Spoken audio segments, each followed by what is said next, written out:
तमिळनाडूप्रमाणे महाराष्ट्रातील जनता आता रस्त्यावर उतरू लागली आहे। त्याचाच एक भाग म्हणून आज मंचर इथं पुणे नाशिक महामार्गावर आज शेतकऱ्यांनी आणि बैलगाडा संघटनांनी रास्ता रोको आंदोलन केलं।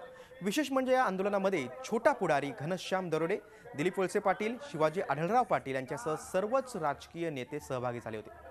राज्य सरकार वेळकाढूपणा करत असून मुख्यमंत्र्यांना जर निर्णय घ्यायचा असेल तर निवडणूक आयोगाची परवानगी घेऊन देखील अध्यादेश काढता येतो असं सांगत वळसे पाटील यांनी सरकारवर टीका केली। सरकारची इच्छाशक्ती असेलच तर त्याला काही आचारसंहितेचा आड येईल असं मला वाटत नाही। निवडणूक आयोगाची परवानगी घेऊन सुद्धा अशा प्रकारचा अध्यादेश राज्य सरकारला काढता येईल आणि तो मार्च अधिवेशनामध्ये त्याचं कायद्यामध्ये रूपांतर होऊ शकतं।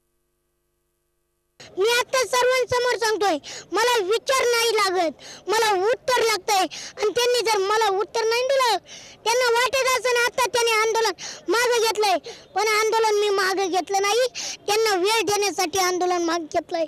जर आमचे शेतकरी आणि मी भडकलो तर मग बघा, मी मुख्यमंत्र्यांच्या वरच्या बंगल्यावर जाऊन आंदोलन करीन, त्यांच्या समोर उपोषण बसून उपोषण करीन।